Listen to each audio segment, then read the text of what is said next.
karena dia bodoh, tidak punya sesuatu yang dibanggakan, tidak punya sesuatu yang bisa mereka tonjolkan, diberikan kepada masyarakat. Mereka hanya mengandalkan nasabnya, pengakuan-pengakuan dianggap sebagai durian Nabi. Akhirnya ketika nasab ini dipertanyakan, nasab ini dibatalkan, dan kemudian masyarakat mulai meragukan mereka, mereka jadi resah sendiri, bingung sendiri. Ya karena apa? Karena memang mereka tidak punya sesuatu yang dibanggakan. Dan karena apa? Karena mereka ini defisit intelektual, defisit pengetahuan, tidak punya wawasan. Ini sebenarnya sangat ironi dan sangat memprihatinkan ya kondisi Habib-Habib saat ini ya. Di samping itu ini sangat berbahaya sekali karena dan ini yang juga saya secara pribadi itu membuat saya itu merasa kasihan sekali mereka para kiai-kiai yang ternyata punya kualitas, yang selama ini belajar mondok bertahun-tahun, tapi pada endingnya yang dipakai di masyarakat itu ternyata seorang Habib yang mualnya masih diangkat tiba-tiba dipakai. Ini kan sebenarnya sangat ironis sekali, hanya karena mengandalkan keberkahan. Katanya mempunyai barokah. Siapa yang punya barokah semacam itu kalau doanya belepotan?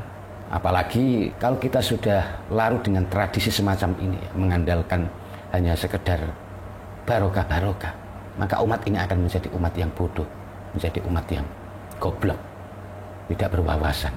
Orang akan tidak mau belajar. Dan Habib-Habib itu semakin lama semakin bodoh saja karena mereka hanya mengandalkan nasab saja.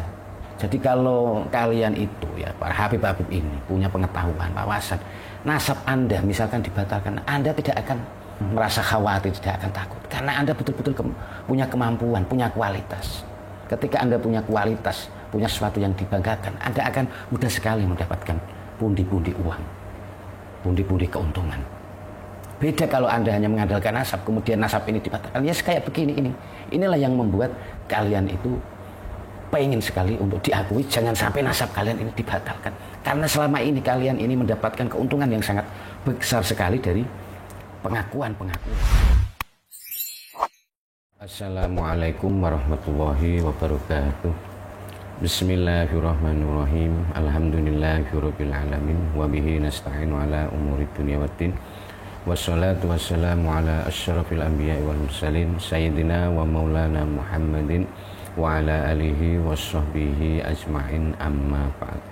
Para pemirsa sebangsa dan setanah air dimanapun Anda berada yang berbahagia, terima kasih Anda semua masih bersama dengan saya Normas, Nur Rahmat Asmawi di Normas Channel.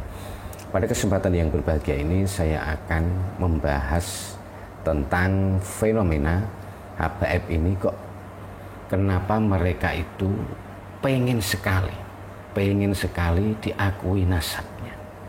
Keinginan kuat itu tampak sekali ketika nasab mereka ini dibatalkan oleh Kiai Imad dan para pendukungnya. Ketika ada orang mempertanyakan nasab, mereka tampak sekali dan berontak, mereka kelihatan sekali tidak terima. Padahal kalau kita mau berpikir secara logika, kalau hanya sekedar nasab, apa sih sebenarnya yang kok sampai segitunya? Kalau hanya sekedar mereka ini dianggap cucu Nabi atau tidak, ini kan sebenarnya tidak menimbulkan masalah apa-apa. Tapi kok kenapa mereka sangat sekali pengen diakui? Di antara yang menyebabkan mereka ini sangat pengen sekali diakui itu adalah karena mereka ini defisit intelektual. Karena mereka ini memang tidak punya pengetahuan, atau mungkin punya pengetahuan tapi sangat minim sekali. Sebenarnya kalau dulu itu para habaib itu sebenarnya banyak sekali, ya lumayan banyak maksudnya, ada habib-habib itu yang memang punya kualitas keilmuan ya. Keilmuannya itu memang lumayan diakui ya. Dan kita sampai sekarang pun masih melihat seperti Bapak Quraisy Shihab. Ini kan habib yang mempunyai intelektual ya, mempunyai kualitas, mempunyai sesuatu yang dibanggakan. Nah, inilah yang menyebabkan kenapa para habib itu kok pengen sekali diakui, karena sedikit sekali pengetahuannya. Jadi ketika nasab itu dibatalkan, wong mereka ini tidak punya wawasan, tidak punya pengetahuan, terus mereka mau membanggakan apa?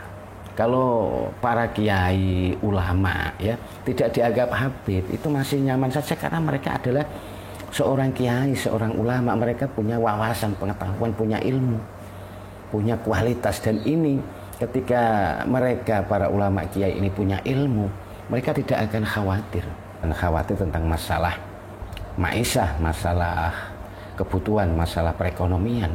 Karena dengan punya wawasan, dengan punya kemampuan, mudah sekali untuk mencari uang, mudah sekali untuk mendapatkan uang. Nah, yang menjadi masalah adalah para habib ini ya, ternyata mereka itu kita bisa lihat sendiri, mereka itu banyak sekali yang masih bodoh ya, banyak sekali yang tidak tahu, yang kurang paham tentang agama. Dan itu bisa kita lihat ketika mereka ceramah itu.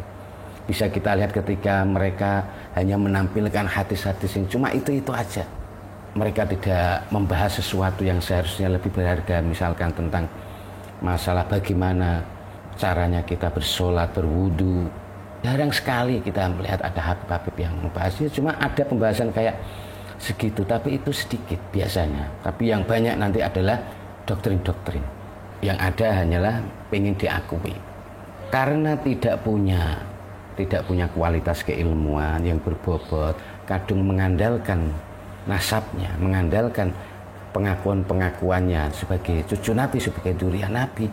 Karena mereka sudah kadung mendapatkan uang itu memang dari situ. Sementara dia memang tidak punya wawasan pengetahuan. Akhirnya ketika nasabnya ini tidak diakui, dia akan kelimpungan. Lalu mengandalkan apa lagi? Nah, padahal sebenarnya ya yang membuat mereka ini istilahnya bodoh, kurang wawasan, kurang pengetahuan, karena memang mereka ini tidak mau belajar. Tidak mau belajar. Ya di samping memang entah ya, kalau dulu itu masih banyak para habib-habib itu yang mau belajar ya, tekun belajar, sehingga memang habib-habib di zaman dahulu itu memang punya karya-karya, yaitu sebuah karangan kitab, memang menulis sebuah kitab dan sebagainya, karena memang mereka itu mau belajar ya. Tapi entah sekarang yang kita lihat adalah mereka mungkin sudah kadung mendapatkan keuntungan, mudah mendapatkan uang cukup, hanya mengaku-ngaku sebagai cucunya Nabi, dengan itu saja sudah bisa mendapatkan uang. Akhirnya inilah yang membuat mereka ini tidak mau belajar, tidak mau berguru. Bisa saja mereka tidak mau belajar, bisa saja juga karena mereka ini menganggap bahwa guru yang orang biasa, tidak durian Nabi, itu dianggap lebih hina dari dia, dan dia merasa lebih mulia, jadi tidak perlu dia ini belajar ya. Kita masih ingat dalil yang sering mereka gemburkan itu, yang diungkap si Bahar Smith, bahwa satu habib bodoh yang jahil itu lebih mulia daripada 70 ulama atau 60 ulama. Nah, kayak seperti inilah yang mungkin membuat mereka ini bodoh, membuat mereka ini tidak mau belajar. Nah, karena mereka tidak mau belajar, karena mereka ini tidak mau menambah wawasan dan sebagainya, karena mereka ini merasa mulia, tidak perlu belajar dengan para pemimpin, akhirnya mereka pun bodoh. Nah, karena dia bodoh, tidak punya sesuatu yang dibanggakan, tidak punya sesuatu yang bisa mereka tonjolkan, diberikan kepada masyarakat, mereka hanya mengandalkan nasabnya, pengakuan dianggap sebagai durian Nabi.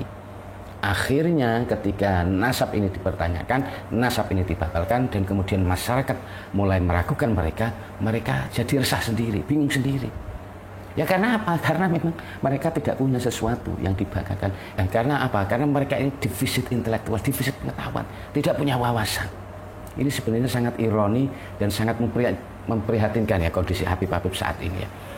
Di samping itu ini sangat berbahaya sekali, karena mereka ini sebenarnya masih bodoh, tidak begitu paham tentang banyak agama, kemudian mereka ceramah. Dan ceramahnya itu pun banyak kepentingan.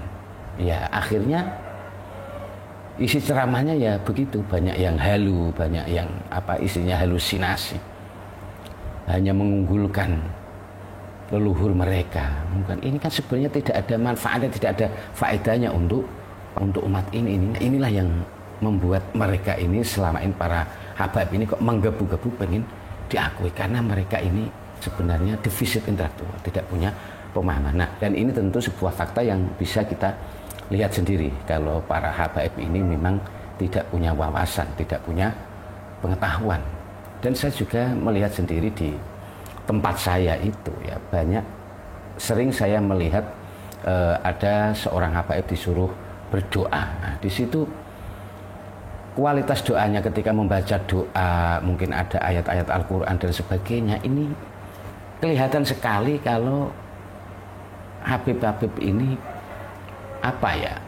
ya entah mungkin kurang hafal atau memang sebelumnya tidak dipelajari. Jadi mereka ucapannya ini ketika berdoa itu masih banyak yang belepotan ya, masih kadang ya istilahnya tidak lancar. Nampak sekali kalau mereka ini memang kurang wawasan, kurang belajar. Dan anehnya masyarakat itu tidak peduli. Sebenarnya kalau orang berdoa, baca Quran dan sebagainya, itu kan seharusnya kita pilih orang yang memang betul-betul memang bisa mengucapkan lafaz-lafaz itu dengan fasih dan baik dan lancar. Karena masyarakat ini sudah kadung, mungkin entah karena terdoktrin ya, bahwa doa para habaib itu lebih barokah dan mungkin lebih manjur dan sebagainya. Karena sudah terdoktrin semacam itu, jadi masyarakat ini tidak peduli. Mereka akan tetap lebih memilih habib yang jahil, yang bodoh, yang doanya itu belepotan, daripada kiai pribumi yang sebenarnya sangat lancar, memang sangat punya pengetahuan dan wawasan, memang keilmuannya itu tidak bisa diragukan lagi. Nah, ini kita sering melihat ini di masyarakat kita. Dan ini yang juga saya secara pribadi itu membuat saya itu merasa kasihan sekali mereka para kiai-kiai yang ternyata punya kualitas, yang selama ini belajar mondok bertahun-tahun, tapi pada endingnya yang dipakai di masyarakat itu ternyata seorang habib yang mualnya masih dangkal tiba-tiba dipakai. Ini kan sebenarnya sangat ironis sekali, hanya karena mengandalkan keberkahan, katanya mempunyai barokah. Siapa yang punya barokah semacam itu kalau doanya belepotan? Apalagi saya yakin doa-doa mereka itu lebih ikhlas, doanya para kiai-kiai pribumi daripada doa-doanya para habib-habib ini ya. Dan saya yakin doanya para habib-habib ini ya, mereka hanya butuh butuh uang aja. Ketulusannya ini sangat diragukan. Beda kalau ulama pribumi. Nah, inilah yang sudah terjadi di masyarakat kita, dan ini di tempat saya itu sudah biasa ini terjadi.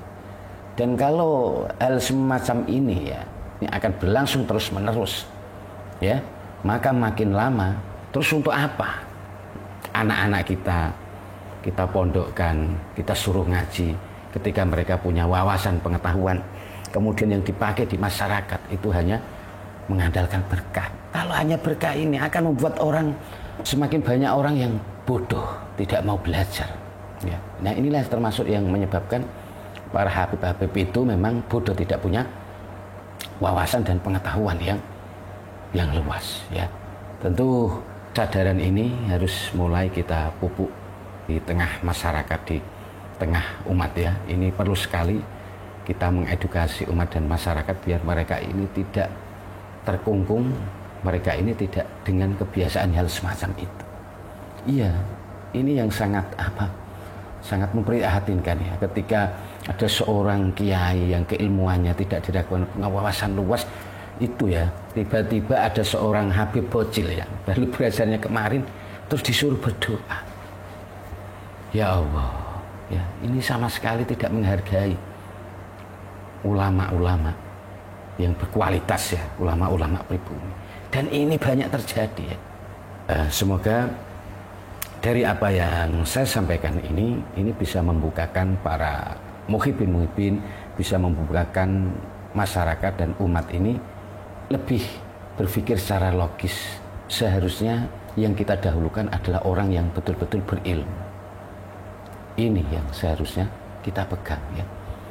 Kalau kita sudah larut dengan tradisi semacam ini ya, mengandalkan hanya sekedar barokah, maka umat ini akan menjadi umat yang bodoh, menjadi umat yang goblok, tidak berwawasan ya, orang akan tidak mau belajar. Dan Habib-habib itu semakin lama semakin bodoh saja, karena mereka hanya mengandalkan nasab saja. Dan ini hikmahnya adanya polemik nasab, munculnya tesisnya Kiai Imad. Ini sesuatu yang sangat bagus sekali, membuat pencerahan di tengah masyarakat ya. Jadi inilah yang perlu kita sadari dan kita pahami, bahwa tentunya para kalangan habaib ya, untuk giat belajar. Giatlah belajar kalian itu ya. Giatlah belajar biar kalian itu punya ilmu wawasan. Jadi kalau kalian itu ya, para habib-habib ini punya pengetahuan, wawasan, nasab Anda misalkan dibatalkan, Anda tidak akan merasa khawatir, tidak akan takut, karena Anda betul-betul punya kemampuan, punya kualitas. Ketika Anda punya kualitas, punya sesuatu yang dibanggakan, Anda akan mudah sekali mendapatkan pundi-pundi uang, pundi-pundi keuntungan. Beda kalau Anda hanya mengandalkan nasab, kemudian nasab ini dibatalkan, ya kayak begini ini. Inilah yang membuat kalian itu pengen sekali untuk diakui, jangan sampai nasab kalian ini dibatalkan. Karena selama ini kalian ini mendapatkan keuntungan yang sangat besar sekali dari pengakuan-pengakuan, dari identitas Anda dianggap sebagai durian Nabi. Dan kebetulan masyarakat ini, kebetulan selama ini masih lugu dan mau aja ketika kalian doktrin dengan doktrin-doktrin mendapat keberkahan, mendapatkan surga dan sebagainya. Inilah yang membuat kalian itu sebenarnya tidak berwawasan, tidak punya pengetahuan, membuat kalian ini defisit intelektual karena kalian telah membanggakan nasab. Ya, dari saya mohon maaf atas segala kesalahan dan kekurangan. Wabillahi taufiq wal hidayah wal afu minkum. Wassalamualaikum warahmatullahi wabarakatuh.